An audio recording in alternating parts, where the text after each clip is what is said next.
మీ ఏం IT AI job అయితే join next it challenge. Job తెచ్చుకోండి, 5 లక్షలు తీసుకోండి. ఇన్ని ఫిలిమ్స్ చేశారు కదా, ఎన్ని సీరియల్స్ చేశారు. మంచి అర్నింగ్ ఉన్న భరణి గారికి ఎందుకు ఏ రోజు అమౌంట్ని వెనక వేసుకోలేదు?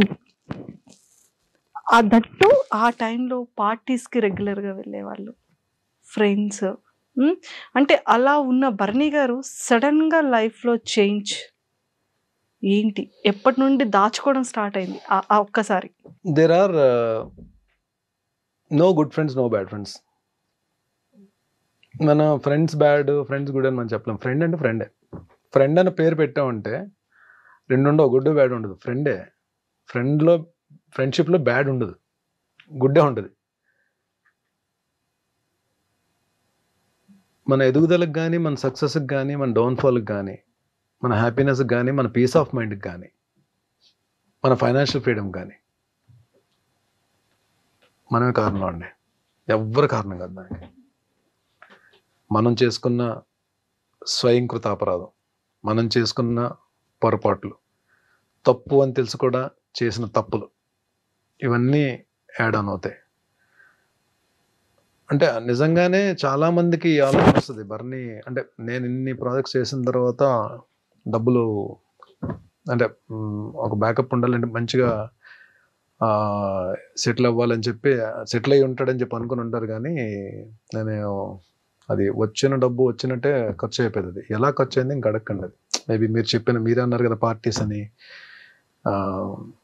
అలా అని అది ఇంకంతే. దానికి ఒక లెక్క అది ఉండేది కాదు. అంటే ఇంత వచ్చింది ఇంత సేవ్ చేసుకోవాలని చెప్పి ఆలోచన ఉండేది కాదు. నాట్ ఓన్లీ పార్టీస్ ఒక్క దగ్గరే కాదు, అది ఫ్రెండ్స్ అడిగారని, వాళ్ళు అడిగారని, వాట్ ఎవర్ మేబీ అది అలా వెళ్ళిపోయింది. వెళ్ళిపోతున్న ప్రాసెస్లో ప్లస్ ఏంటంటే నేను టీవీలో బిజీగా ఉండి ఒక పక్క అడపదడప ఎప్పుడో 3 months 4 months ఒకసారి సినిమాలు కూడా చేస్తూ, మూవీస్ కూడా చేస్తూ, ఒక సర్టెన్ ఇన్కమ్ ఉన్నప్పుడు వెళ్ళి ప్రొడక్షన్ హౌస్ ఒకటి పెట్టి మా టీవీలో ఒక తాలికట్ శుభవేళ సీరియల్ ప్రొడక్షన్ చేశాం. అంటే అది యాక్చువల్లీ ప్రొడక్షన్ చేయడం అనేది ఒక ఆర్ట్ అండి. అది నాలాంటి ఒక ఫైనాన్షియల్ డిసిప్లిన్ లేనోడు, డబ్బును ప్రేమించినోడు, డబ్బు అంటే విలువ లేనోడు అసలు ఏ బిజినెస్ చేయకూడదండి. ఫస్ట్ ఆఫ్ ఆల్ నిజంగానే ఏదన్నా మనం మనస్ఫూర్తిగా ప్రేమించి ఫోకస్డ్గా ఉంటేనే అది మన దగ్గర ఉంటుందండి, లేదంటే అది ఉండదు. అది డబ్బైనా ఏదైనా సరే. సో నేను వెళ్తున్న దాంట్లో ఆ టైంలో చేయకూడదు. ఆ ప్రొడక్షన్ హౌస్ చేయడం వలన అందరూ చాలా కోఆపరేట్ చేశారు, అందరూ హెల్ప్ చేశారు, అందరూ బాగా నన్ను సపోర్ట్ చేశారు. ప్లస్ నాకు ఆ ప్రొడక్షన్ చేయడం రాక నేను డబ్బులు పోగొట్టుకున్నాను. నేను లాస్ట్ షెడ్యూల్ అయితే పాపం కొంతమంది ఆర్టిస్టులకి నేను పేమెంట్స్ కూడా ఇవ్వలేకపోయాను నేనున్న పరిస్థితుల్లో. ఏవైతే ఇంట్రెస్ట్లకి తెచ్చిన అమౌంట్స్ అయితే ఉన్నాయో అవి క్లియర్ చేయగలిగాను తప్ప లాస్ట్ షెడ్యూల్ నేను కొంతమందికి పాపం నేను ఇవ్వలేకపోయాను. బట్ వాళ్ళు కూడా తెలిసిన తర్వాత ఆర్టిస్టులే కాబట్టి కొంతమంది బాధపడి ఉండొచ్చు, కొంతమంది మాత్రం సరే డబ్బులు బాగా పోయాయి కదా అని చెప్పి కొంతమంది, అంటే లాస్ట్ షెడ్యూల్ వరకు అయితే మొత్తం క్లియర్ చేస్తాను, అందరికి ఎవరికి ఇది లేదు. కొంతమందికి నేను ఇవ్వలేకపోయాను, వాళ్ళు కూడా అడగలేదు. బట్ డెఫినెట్లీ వాళ్ళకి ఏదో రోజు నేను పిలిచి మరి నేను అంటే చిన్న పెద్ద అమౌంట్లు ఏం కాదులేండి.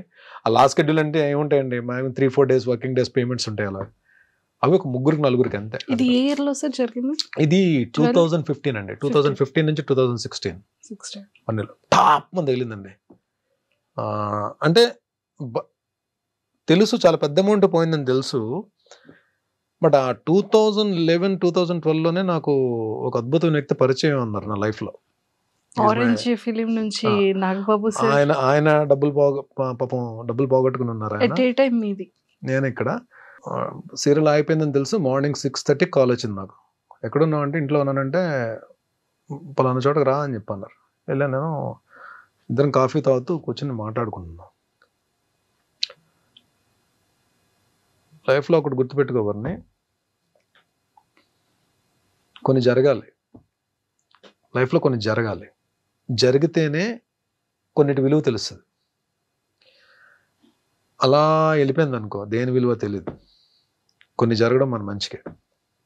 నువ్వు నిజంగా చాలా లక్. ఎందుకంటే నువ్వు తట్టుకోగలిగే ఫిగర్తోనే బయటకు వచ్చేసావు.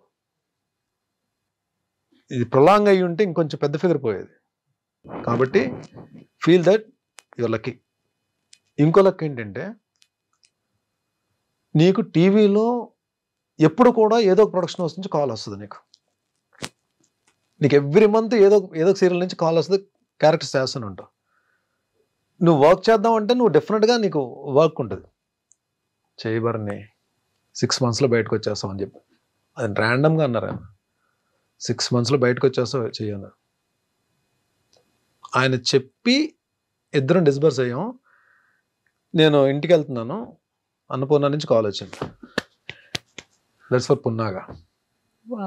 మెయిన్ లీడ్ జ్యోతిరెడ్డి గారు నేను combination.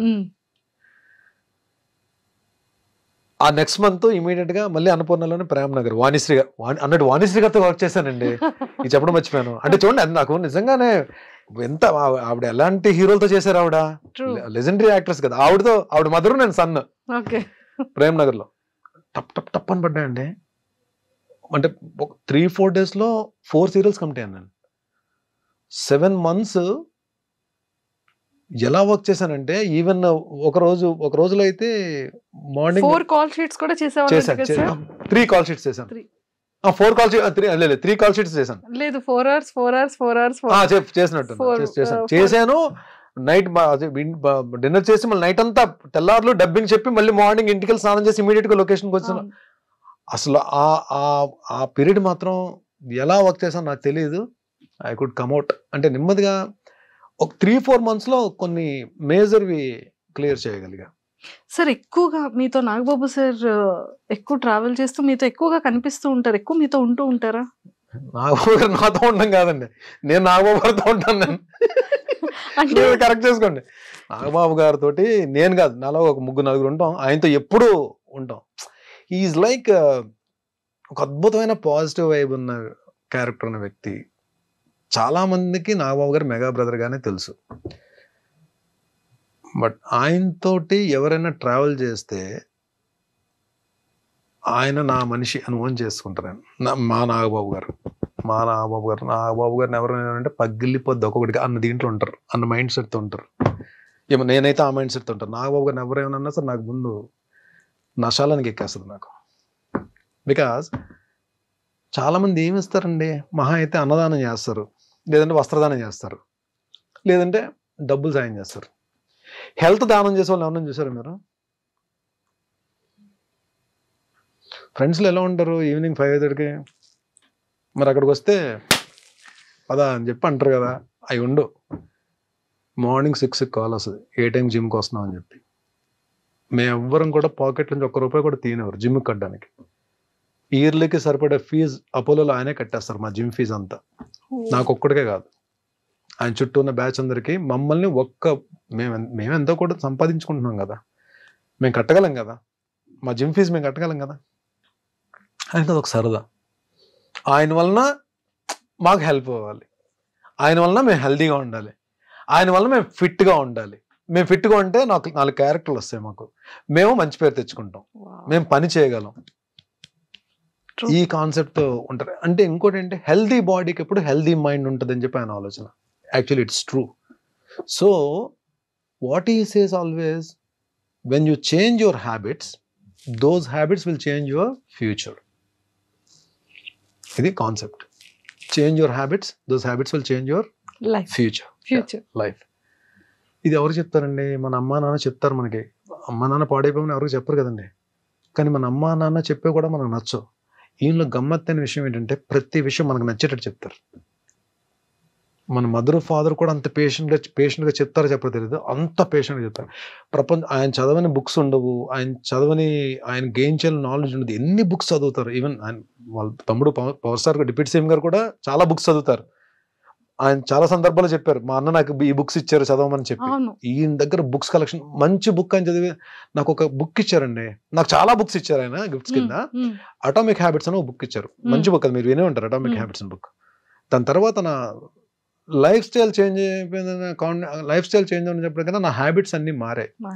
I start drinking, I start smoking, ఈ పార్టీయింగ్ అన్నది తగ్గిపోయాను. నేను ఫ్రెండ్స్ని కలుస్తాను, వెళ్తాను. కానీ అప్పుడు లైఫ్ ఎలా ఉంది, ఇప్పుడు లైఫ్ ఎలా ఉంది? నాగబాబు సార్ పరిచయం అయ్యాక అండ్ ఈ ఆరోగ్యాన్ని దానం చేసిన తర్వాత, ఈ బుక్స్ ఇచ్చిన తర్వాత మీ కెరియర్ ఎలా చేంజ్ అయింది అప్పటికి ఇప్పటికి?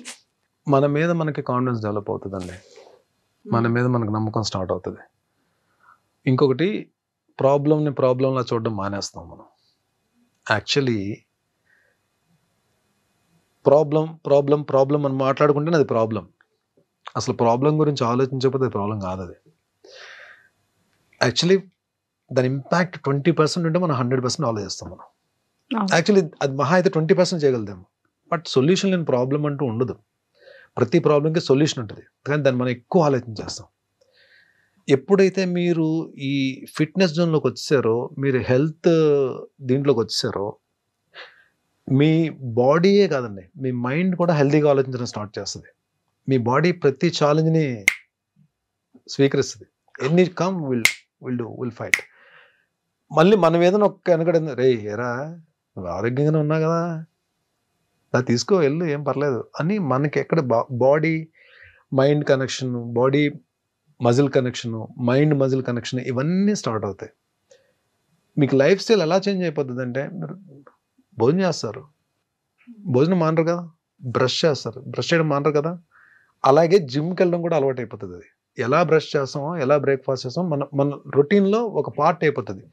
ఏది ఫిట్గా ఉండడం కానీ, మన హెల్త్ని మనం జాగ్రత్త కాపాడుకోవడం కానీ, మన సరౌండింగ్స్, మన చుట్టుపక్కల మన ఫ్రెండ్స్కి కానీ హెల్త్ గురించి మనం చెప్పడం కానీ, ఇది తెలియకుండా ఒక సెటప్లోకి వెళ్ళిపోతాం మనం.